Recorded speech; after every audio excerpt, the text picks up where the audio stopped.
Hey folks, welcome back.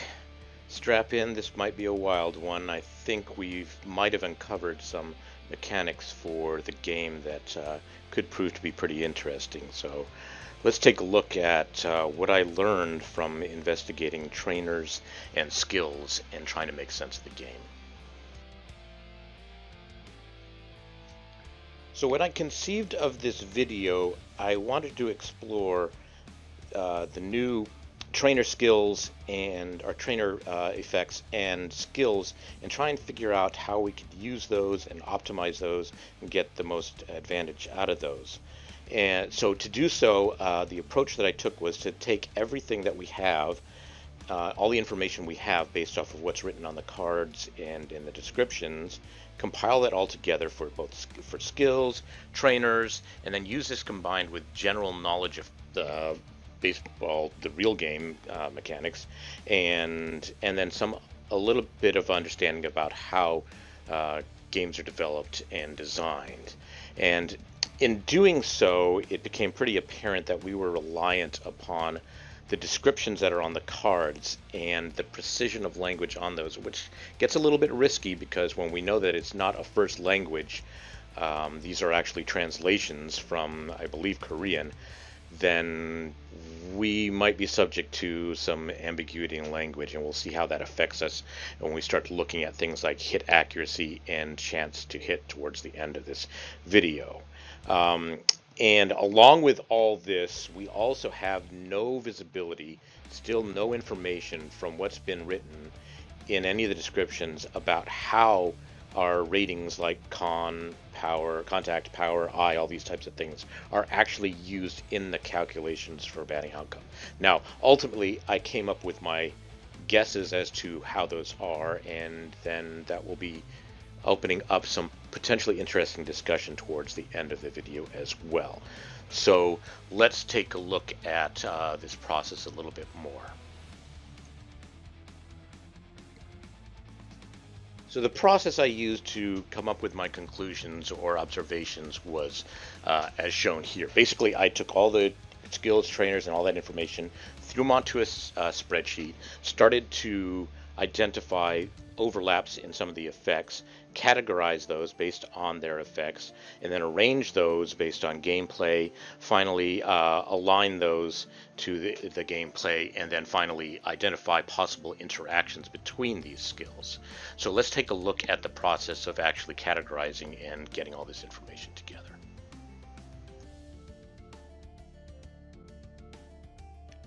So the first step in making sense of this all was to take a look at what skills and what trainers we had, the effects of those, make a list of all those, and then attempt to make sense of that list. And the first thing that I noted was within the chances information, so I'm going to go ahead and navigate there now.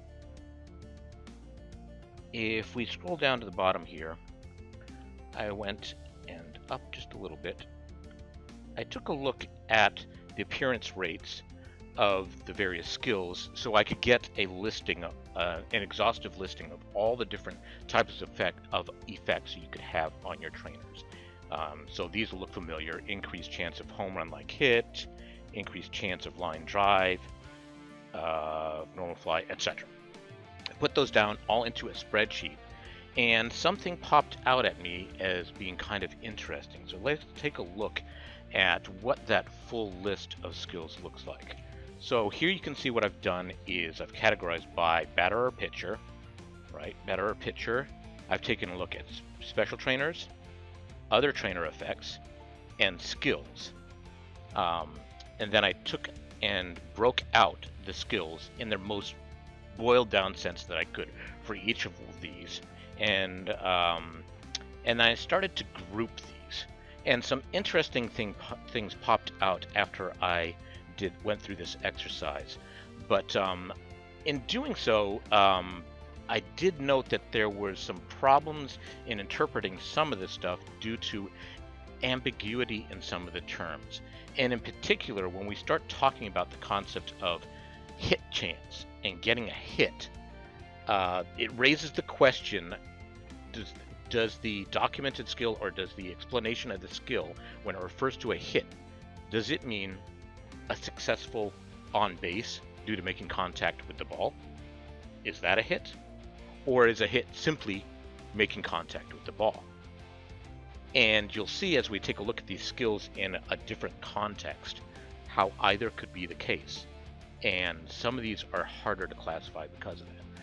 But what I want to focus in on first here is let's take a look. That list that I just showed you under the chances. Here's a copy of that for batters, and those same skills for pitchers.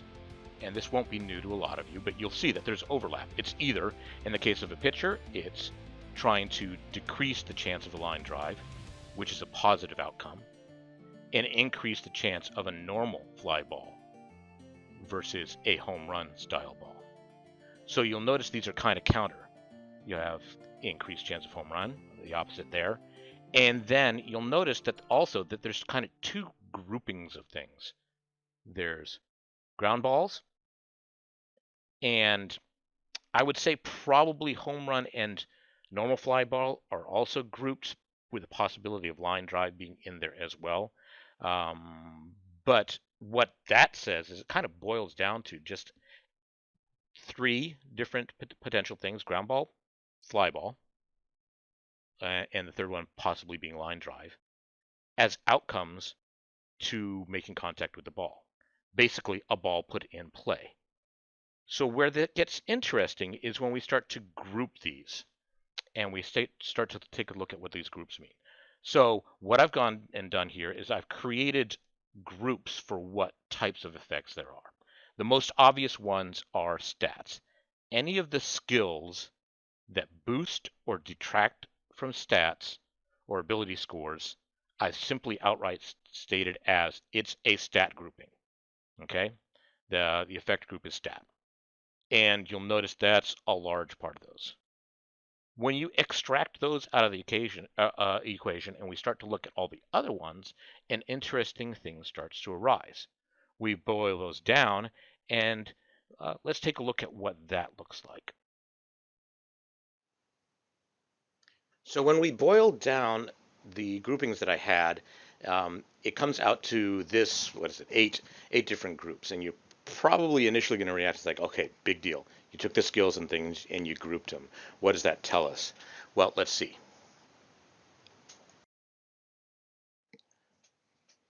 The first and most obvious thing was that two of the groupings didn't fit in with the others, because everything seemed to affect gameplay or or baseball gameplay, except for these two groups, skill debuff and stat debuff. So when we extract those, we actually are left with something interesting.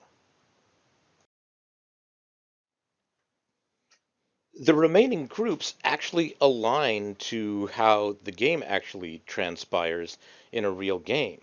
So when we reorder the groups and you actually take a look at the sequence, then you can see that this actually starts to make a little bit more sense.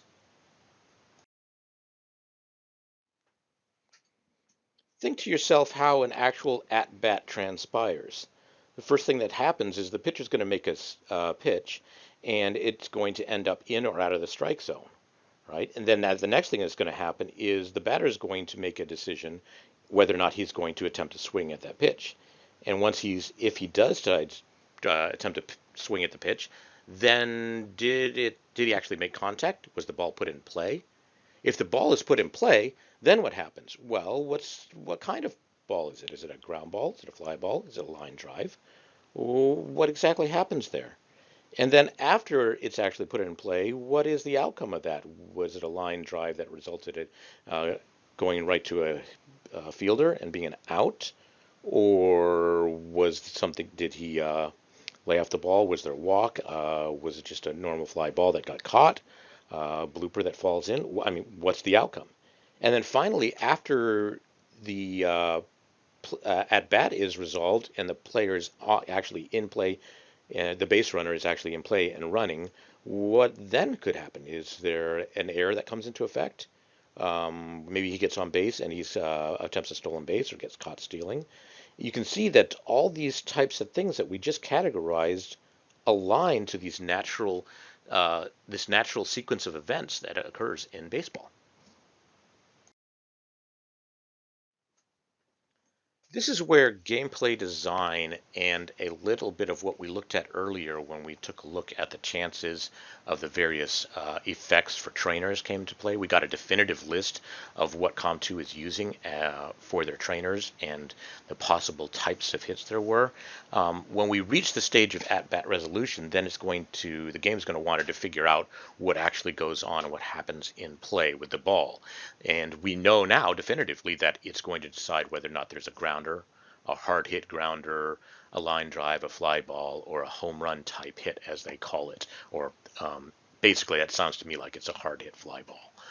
But we know this definitively from what we actually learned. So this would be kind of a sub decision that is made after we reach the at-bat resolution. At this stage, things start to get a little bit more interesting because the choice for how to implement this by Com2 comes into effect. And I don't want to belabor this too much, so there's going to be a lot of detail here that I'll try and move through quickly so as to not bore anybody, but I believe I came to a decision on how they actually do it, but I need to walk you through how we got there. So the first possible way of resolving the at-bat resolution is the most intuitive one. You would naturally think, oh, well, you have a percentage of time, and some percentage of that time, either we're going to see a grounder, the another percent we're going to see line drives, and another percent we're going to see fly balls. And it's simply like 33% grounder. In this case, as an example, we call out all five possibles. For example's sake, I call them 20%, so 20% of each of those. Now, this gets interesting when we start to adjust things. As we know, our trainer effects increase your percentage grounder chance and these types of things. And you can imagine that there would be a cascading effect, something like this. For this example, I chose to use Bat Breaker, and I rounded it off to very clean numbers for example's sake. And if it was to affect your chance for a grounder by additional 20% chance, then we can see grounder goes up to 40, and then everything else has to suffer.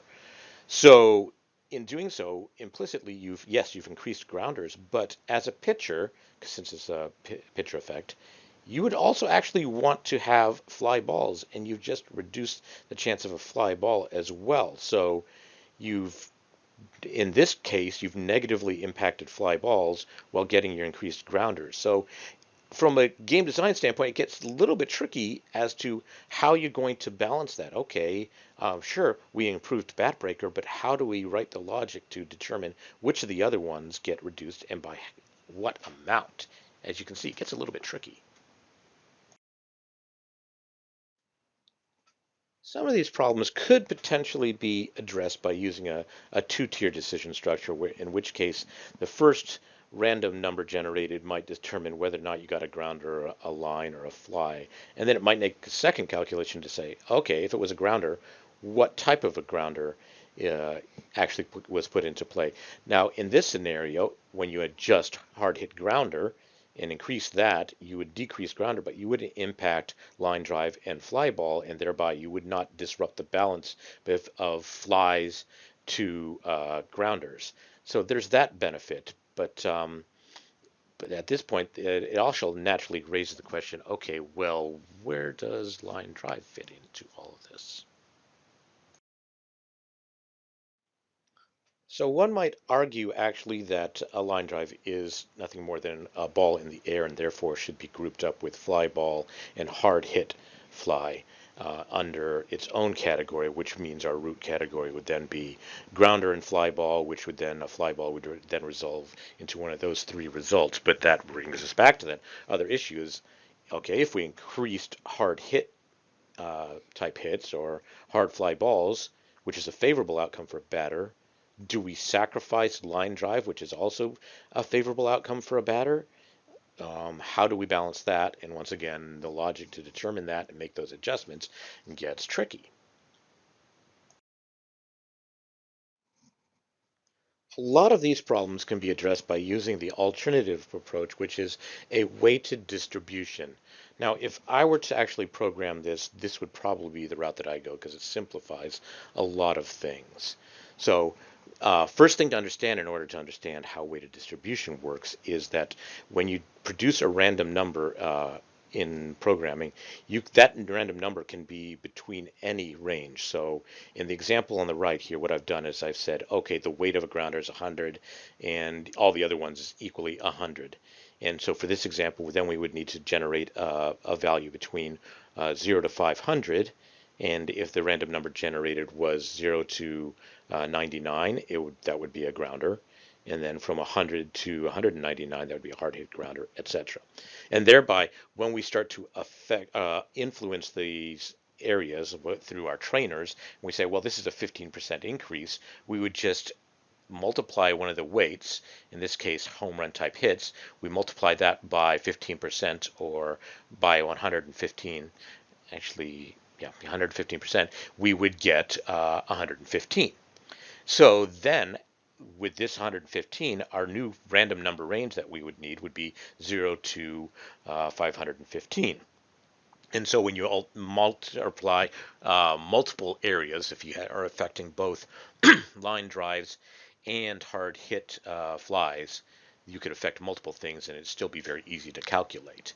And in this particular model, you could possibly get away without using the two-tiered approach by simply weighting the various areas. But of course, if you needed to, if you wanted to isolate and do fly balls and grounders as your first tier, and then make the other decision, you could use the same approach. That's still valid. When we take a look at how things could potentially multiply out, this is where it gets a little bit disappointing that we don't have a deeper insights into actually how the calculations are made. Because in this particular model, your percentage impact from trainers is less impactful. I mean, we already saw that by increasing by 15%, that barely changed the number ranges, and you can imagine that would barely give you many more results that were hard hit grounders or hard hit flies in our previous example. But what the disappointing part comes in is like if we have multiple things affecting hard hit fly balls, then how are those actually applied? If you took the 100 and you said, okay, 15% increase, so let's multiply that by 115. And then, oh, we have another one that also increases hard hit flies by another 15%. So we multiply it by another 115%. That comes to 132, right? But if instead they say, okay, well, you have two different effects that affect hard hit flies, and those are 15% each. So that's 30%. So let's multiply your 100 by 130%. Then you come up with 130. So you can see the calculation actually has a slight difference, and we could see more benefit if we knew, oh, okay, well, it is advantageous to stack these things, whereas you might actually see more advantage if they're just adding them together before multiplying. You might actually see more advantage by having a spread of different effects by increasing hard hit flies and line drives at the same time, as opposed to having two things that influence hard hits. So I wish we had this information, but sadly we don't. Now, stepping back a bit, we can go revisit our spreadsheet and our groupings and start to plug back in the skills and effects and see where they affect everything on this sequence of events of an at-bat unfolding or a plate appearance unfolding. We can see that zone control would be one of the things that gets hit very right up at the top of the stack before we hit other things like pitch selection, like prediction and Dr. K, etc. as we move down and we see other effects come into play. And I will go ahead and provide a full list of these later. So if you've been paying close enough attention, you might have noticed that or realized there are a couple skills that don't actually fit in here very well, or they are more complex or confusing as to how they're going to fit.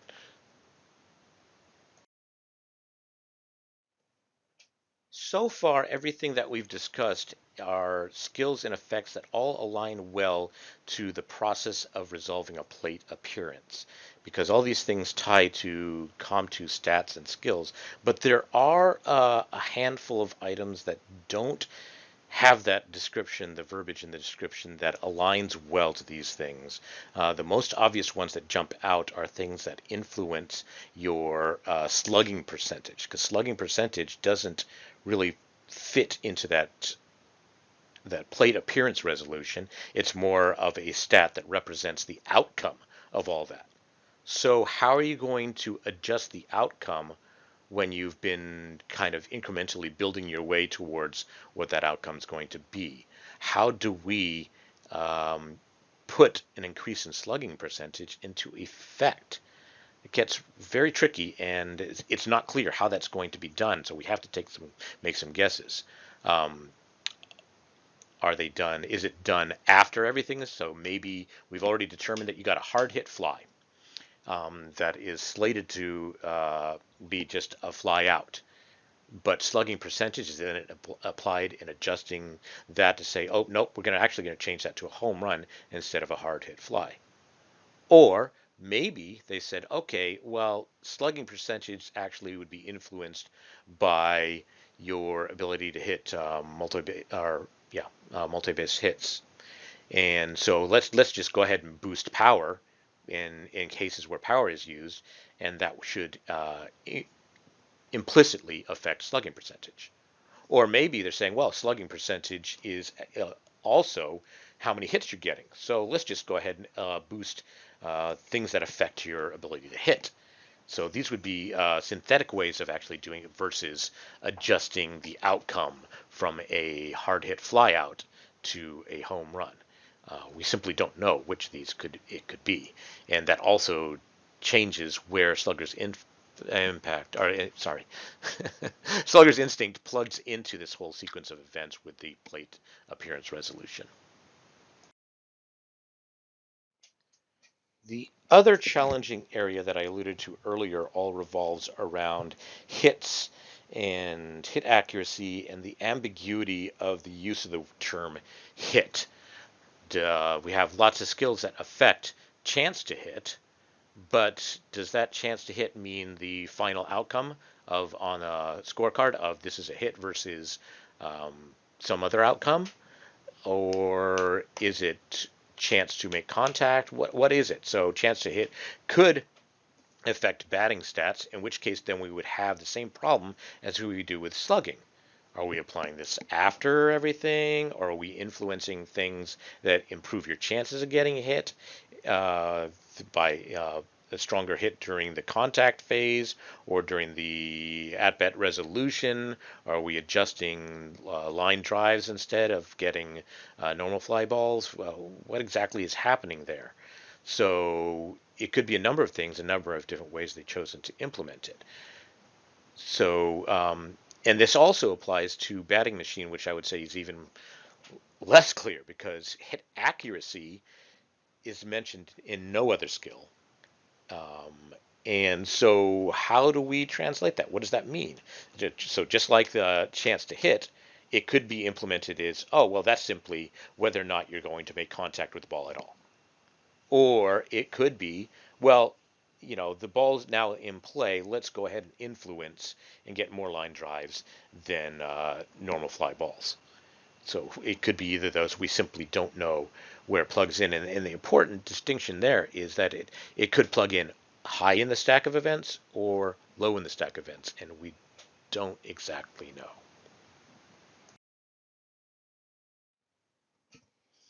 Up to this point, I have completely ignored all the things like the last boss and ace and these types of things, which all affect your ability scores or stats.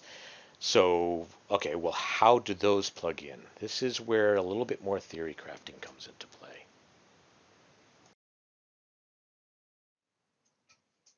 Putting back on our game designer hat, we have to take a guess as to say that, okay, well, when they designed the game, they probably wanted these stats to affect various aspects of the game or the resolution of a plate appearance.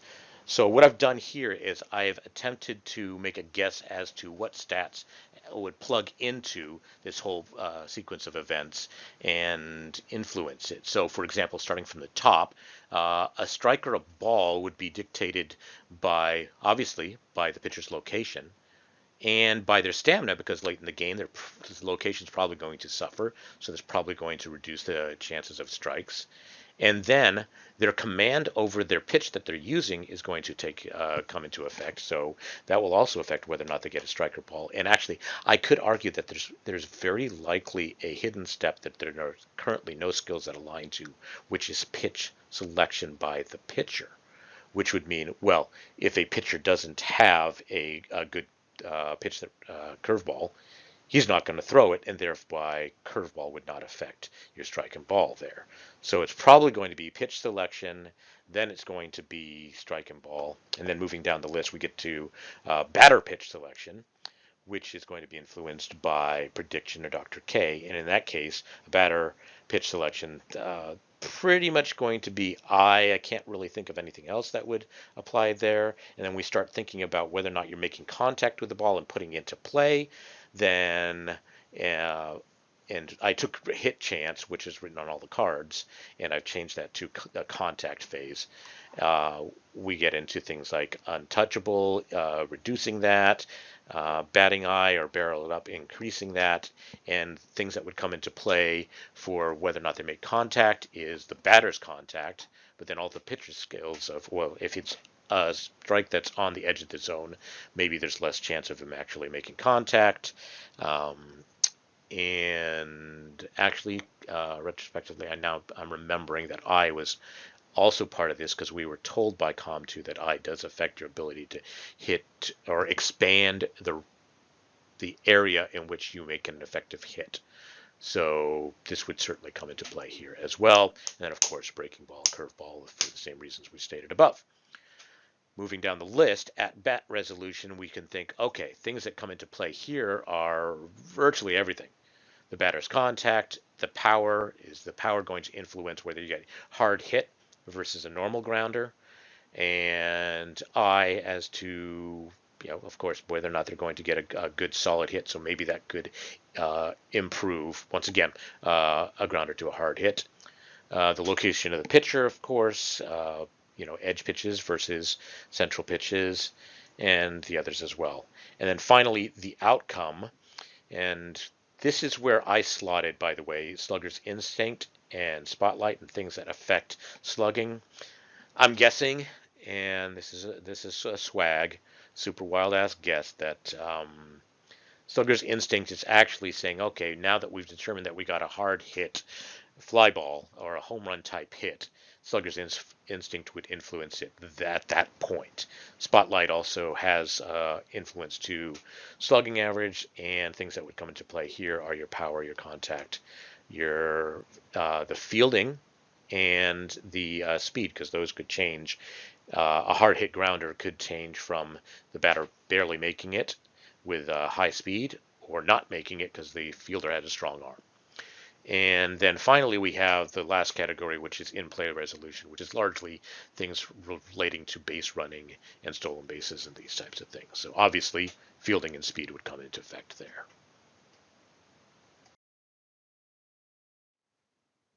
So assuming we're accurate on any of this, or any of this reflects reality, what can we do with this knowledge or these insights? So the first and most obvious thing that pops out when we take a look at skills that affect your stats, such as contact and power, versus skills that don't, or effects that don't, are that stats get or ratings get applied all throughout the whole plate appearance at different stages, multiple times, versus just one focused area. So that means that in general, stats are called into play multiple times, and other trainers or other skills are not, which kind of answers and aligns to our experiences that things like ACE has now become a top, an S rank skill, and what is it, finesse pitcher. These are stats that are always available through the entire game to the pitcher, and they are used in multiple different calculations for the plate appearance. That's going to obviously have more effect than something that's focused on only one specific area and not used as much. So um, another example of this would be untouchable, which has been really unpredictable. It sounds like it's a great skill, but it just historically has not been shown to be as effective as boss and finesse pitcher and cleaning up your mess, for example, which are all stat affecting skills. So in general, the takeaway is stats over other types of skills when available. With stats set aside now, let's take a look at resolving the plate appearance through the process that we've been discussing through this entire video. The first thing to note is that, and I alluded to this earlier, that a plate appearance is a sequence of events. So naturally, things that occur higher on the stack will be hit more frequently than things lower on the stack. So some, and in consequence, some effects may never get triggered. In-play resolutions is the most obvious one. You might never even get to the place where an error could come into play, or a stolen base, or caught stealing. So things that affect those are quite possibly, or generally, going to be less impactful than other skills that appear higher in the stack.